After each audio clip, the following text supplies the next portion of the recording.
Good afternoon, brilliant people. This is Jobber Pergaza, and welcome to Jobber Talks. Now, yesterday, if you can still remember, I talked to you or discussed to you about my experience in the Department of Education. And for those who already watched, I'm sure it's easier for you to connect my discussion today. But for those who didn't watch yet the video, I'm going to make a context to all of you for you to get into the point of our conversation this afternoon. So, ang akong gi-share sa inyo hagahapon, ang akong experience sa Department of Education nga kung saan para nako I was manipulated when it comes to my promotion. I deserve to be promoted nga mahimo kong teacher 2 at the time kay kompleto akong requirements, ang akong qualification, pero it was not given to me simply because prior manggod ato nga situation mga my dear, naanagyoy panagbangi between me and the other person sa ako ang previous nga eskwelahan. Makakonect gyud ko sa panghitabo kay naagyoy panagbangi nga nahitabo ato nga time prior to my kana bitong pagpa-promote sa ako ang teacher 2. So nag-expect po ko a little bit nga medyo na ay mubabag or somebody nga mubabag sa ako ang promotion. Murag ako na po siyang na-anticipate at the time. Ug wa ko nasayop sa ako ang gihuna-huna kay murag gi-realize gid nila ang ilahang plano sa ako nga dili lagi ko tagaag promotion tungod kay blah blah blah and so on. Napud sila ka ugalingong version why dili nako deserve ang ma-promote. Pero kung akong tan-awon ang konteksto sa ako ang gihatag nga serbisyo sa Department of Education, makaana gyud ko nga sobra pa ang akong na-express or na-exert nga effort sa Department of Education. Laliman ka mga my dear? Okay. Kaniha, ga-initiate kog tukod og debate club sa ako ang school, katong previous one, the first one sa Department of Education. Without any support from other teachers, gi-create na ko ang group, no? At some point, mga my dear, kuot ko sa kong bulsa para lang ma-realize, para ma-train ako ang mga bata. Gidala na ko sila sa mga competition. Kami-kami lang, naningkamot yun ko. Wala tuod mi na daog mga my dear, pero nakita na ko ang contribution adto nga experience sa ilang mga kinabuhi. Nahimo silang mga successful nga individual sa communication, in the field of communication, ingon ana, because of that exposure nga akong gi-effortan. Isa lang na siya ha. Sa daghan pa kaayo na akong gihimo sa department para lang makatabang nga kanabang ma-achieve nato ang goal nga quality education nga atong gina-claim all the time. Grabe gid akong paningkamot pero wala man na nila makita kay dili man kuno maoy dapat nga mahimong figure sa usa ka DepEd teacher. Dapat kuno di ka magklase, magsige kag lundag-lundag diha, magsige kag pasipsip, magsige kag whatsoever. Mo na ilang ganahan, no? Kay kung tarungon di nimo imong performance, dili di ay maayo. So mo na ilahang claim mga my dear, that's why dili nako deserve kuno ang ma-promote sa Department of Education. But atong lantawon, ako nang gi-open sa inyo yesterday kung unsa ka maayo ang Ginoo once nakita niya nga ang person tinud-anay gyud nga maayo. Akong gi-share sa inyo yesterday nga naa ko sa point nga grabe na jud kangit-ngit ang akong kinabuhi. In fact, grabe gyud ka difficult akong time adto. Kana bitong reality sa imong kinabuhi mga my dear nga napuno kag utang, wa na kay halos sweldo, daghan kaig maningil sa imong kinabuhi, mulantaw ka sa imong ginikanan ga struggle pod. My mother that time gasugod nagsakit iyahang kalawasan. Na feel na niya nga naningil na iyang lawas. Actually that was the starting point sa iyahang journey as a cancer patient. Ingon ana, unya ako nga iyahang anak walay mahimo. Helpless ko at the time to help her.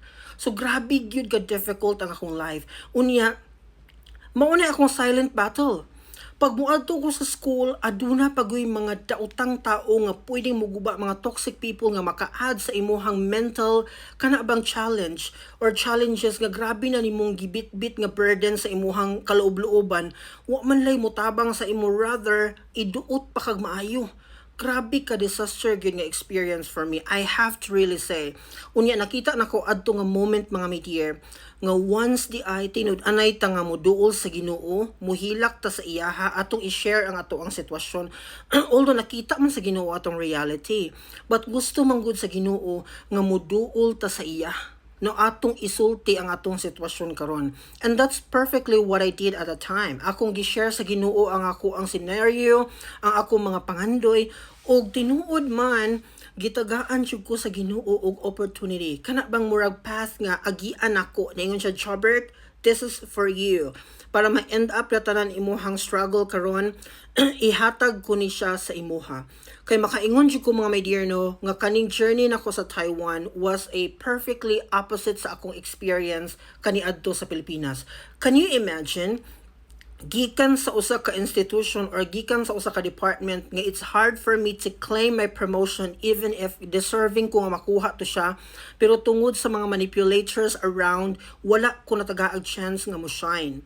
So niingon ng Ginoo, this is not your world. Tagaan ta kag panibag-ong kinabuhi. So when I got the opportunity here in this country, nakaingon jud ko, my goodness, grabe gyud ang Ginoo mo work sa ato ang mga kinabuhi. Kayo no, ang gihatag niya sa ako nga opportunity, it's a kind of environment nga di na ako kailangan magpasa og mga requirements. Wala na ko'y dapat isubmit. Kay every year here in Taiwan, kada makahuman kag school year na sila gitawag og seniority in teaching, automatic gyud nga modako imuhang salary kada tuig kada makahuman ka og school year. Imagine that one. Unya aside ana mga my dear, makaingon pud ko nga grabe kapaspas ang progression sa ilahang salary scale diri kay halos kada year pud sila mag-increase sa ilahang sweldo. Aside anang nakay seniority in teaching kada year. So grabe gyud kaayo ka nang makaingon bitaw ko nga nangandoy ko ani, pero ang gihatag sa Ginoo grabe, limpak-limpak. Kana barang murag gi-fold niya kapila ang grasya para sa imo. Jobert, grabe nimong struggle. Mauni ang para sa imuha, di ba? So karon mga my dear, nakaingon jud ko nga grabe na gyud kaayo nako, ka happy sa ako ang kinabuhi. Wala pa nako na accomplish ang akong goal sa tinuod lang. Nagsigi pagyapon ko karog fight sa ako ang mga pangandoy. Pero naanak ko sa usa ka area nga nagsugod na kog kakita sa kahayag. Kanang ma-imagine bitaw nimo mga my dear nga nisulod kag cave. Unya pag sulod nimo sa cave mga my dear, adunay kahayag of course kay entrance pa man tong area. So pag lakaw nimo ginagmay ana, of course makakita pa jud kag kahayag gikan sa entrance area. Pero niabot ko sa point mga my dear katong naapa ko sa Department of Education nga wa na jud ko'y makitang kahayag. Ibig sabihin na ako sa middle adto sa cave, kanang too far na kaayo ko gikan sa entrance point, unya layo pud kaayo ko sa exit point. Murag makaana ko ba kato akong situation before. Pero karon mga my dear, makaingon jud ko nga murag layo-layo na ko sa entrance point, pero murag nakita na nako ang exit area, nakita na nako ang kahayag kung aha ko dapit mo gawas. Kana bitong yun ana nga kinabuhi mga my dear nga gihatag gid sa Ginoo tanan ang imong ginaampo sa una, ang imong ginapanghayo sa una. Ningon ang Ginoo, Jobert, this is for you.